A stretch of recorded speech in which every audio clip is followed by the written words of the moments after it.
गर्भावस्था में शरीर पे सूजन आना, क्या ये आम बात है या फिर ये कुछ खतरे का निशान है? नमस्ते, मैं डॉक्टर शुभी पाटिल, सेहत हॉस्पिटल बुरहानपुर से गायनेकोलॉजिस्ट एंड आईवीएफ कंसल्टेंट हूँ। आज हम इस बारे में चर्चा करेंगे कि प्रेगनेंसी में सूजन आना नॉर्मल होता है या एबनॉर्मल होता है। सबसे पहले तो हम ये समझते हैं कि स्वेलिंग यानी सूजन होता क्या है। यदि किसी भी अपने बॉडी के टिश्यू में पानी की मात्रा ज़्यादा हो जाती है और पानी वहाँ पे जमा होने लगता है तो अपने टिश्यूज़ फूल जाते हैं, अपनी स्किन के नीचे वो फूलन दिखाई देती है जिसे हम सूजन बोलते हैं और इस चीज़ को स्वेलिंग बोलते हैं, जो कि आप आँखों से देख सकते हैं कि आपके पैरों पे, हाथों पे, चेहरे पे सूजन आ रही है। सबसे पहले तो हम ये जानेंगे कि प्रेगनेंसी में सूजन क्यों आती है।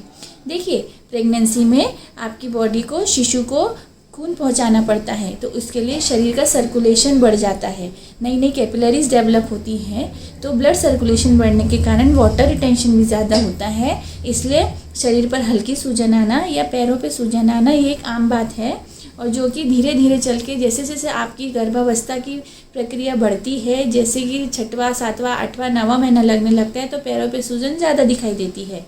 तो अगर आपको हल्की फुल्की सूजन आ रही है और आपके आराम करने से ये सूजन चली जाती है तो ये सूजन से घबराने की कोई बात नहीं, ये नॉर्मल सूजन है।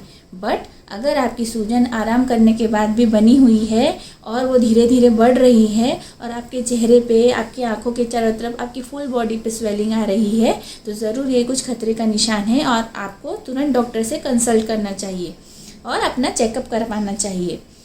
आजकल कई लेडीज़ वर्किंग वूमेन हैं, तो वो अगर दिन भर खड़े रहने का काम करती हैं या ज़्यादा टाइम खड़ी रहती हैं तो ग्रेविटी के कारण भी उनका वाटर रिटेंशन पैरों की तरफ होता है, तो पैरों में सूजन आने लगती है। तो इसलिए आपको ज़्यादा देर खड़े रहने का काम अवॉइड करना चाहिए, और यदि आपको करना भी है तो अगर आप आधे घंटे के लिए खड़े हुए हैं तो 5 मिनट के लिए, 10 मिनट के लिए पैर ऊँचे करके लेट जाइए या फिर बैठ के ही स्टूल पे पैर रख के पैर ऊँचे कर लीजिए। इससे आपको राहत मिलेगी और आपका ब्लड सर्कुलेशन अच्छा बना रहेगा।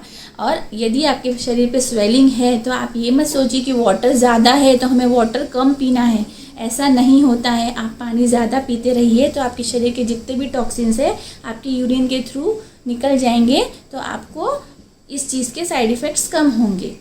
अगर आपकी बॉडी में खून की कमी है, जो कि शिशु के लिए अच्छी बात नहीं है, तो आपकी बॉडी संकेत देती है रिफ्लेक्सली वाटर रिटेंशन करके कि आपके शरीर में खून की कमी है और आपको खून बढ़ाने की आवश्यकता है। यदि आपके शरीर में खून की कमी है तो आपकी बॉडी पे स्वेलिंग आएगी, तो आप जब अपना हीमोग्लोबिन का चेकअप कराएंगे, अगर वो कम निकलता है तो फिर आपको आयरन सप्लीमेंट्स या फिर आयरन के इंजेक्शंस लेना पड़ेंगे खून बढ़ाने के लिए। जैसे ही आपका हीमोग्लोबिन धीरे धीरे बढ़ता है आपकी सूजन भी कम होती जाती है। तो ये एक रीज़न हो सकता है आपके शरीर पे स्वेलिंग आने का प्रेगनेंसी में। सेकेंडली, अगर आपके शरीर में सूजन आ रही है तो आपका बीपी भी हाई हो सकता है, यानी कि इसको बोलते हैं प्रेगनेंसी इंड्यूस्ड हाइपरटेंशन।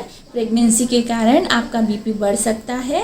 बीपी बढ़ता है तो रिफ्लेक्सली आपके बॉडी में वाटर रिटेंशन होता है और स्वेलिंग आने लगती है, और ये स्वेलिंग रेस्ट करने के बाद भी कम नहीं होती है। PIH में और भी कई साइंस होते हैं स्वेलिंग के अलावा, जो कि डॉक्टर आपको देख के बताएगा। ये हम एक डिटेल्ड वीडियो इस पर डिस्कस करेंगे प्रेगनेंसी इंड्यूस्ड हाइपरटेंशन के बारे में। पर अभी ये समझ लीजिए, अगर आपके बॉडी पे स्वेलिंग आ रही है तो इसका मतलब आपका बीपी बढ़ सकता है या बढ़ रहा है, तो डॉक्टर के पास जाइए। डॉक्टर आपको मेडिसिन देगा।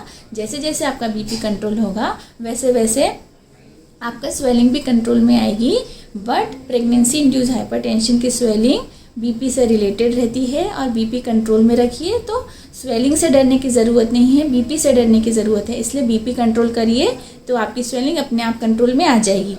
थर्डली, आपके बॉडी में प्रोटीन की कमी हो गई है, मतलब प्रोटीन डिफिशियंसी है। आप प्रोटीन आपके शरीर में, क्योंकि आपका शिशु बढ़ रहा है तो आपके शरीर को प्रोटीन की बहुत आवश्यकता है, तो आपके खाने पीने में प्रोटीन की मात्रा ज़्यादा रखिए। और जैसे कि दालें खाइए, आप स्प्राउट्स खाइए, अंकुरित अनाज खाइए, और प्रोटीन सप्लीमेंट्स, प्रोटीन पाउडर भी लीजिए। इससे आपके शरीर में प्रोटीन डिफिशियंसी नहीं होगी और आपके बॉडी पे स्वेलिंग नहीं आएगी। अच्छा, सूजन आने का एक और कारण है थायराइड। अगर आपको थायराइड है तो भी आपके शरीर पे सूजन आ सकती है, तो आप थायराइड की जांच शुरुआती प्रेगनेंसी में ही करवा लें। और थायराइड अगर है आपको तो उसका प्रॉपर आजकल इलाज है, उसकी मेडिसिन लें और थायराइड कंट्रोल में रखें, तो इससे आपको कोई भी साइड इफ़ेक्ट नहीं होगा। एंड लास्टली, अगर आपके बॉडी में कोई किडनी की प्रॉब्लम है जो कि प्रेगनेंसी के कारण से अब सामने आई है, तो भी आपको वाटर रिटेंशन हो सकता है, आपके इलेक्ट्रोलाइट इम्बैलेंस हो सकता है, जिसके कारण आपको सूजन आ सकती है। तो आपको किडनी फंक्शन टेस्ट भी कराने पड़ेंगे। तो आप कोई भी सूजन को लाइटली मत लीजिए। यदि आपकी सूजन रेस्ट करने से कम हो जाती है तो इससे कुछ घबराने की आवश्यकता नहीं है, पर रेस्ट करने के बाद भी अगर आपकी सूजन बनी रहती है तो इसका मतलब ये एक इंडिकेशन है कि आपके शरीर में कुछ तो गड़बड़ है और आपको तुरंत डॉक्टर से कंसल्ट करना चाहिए और इसका कारण पता करना चाहिए और ट्रीटमेंट लेना चाहिए।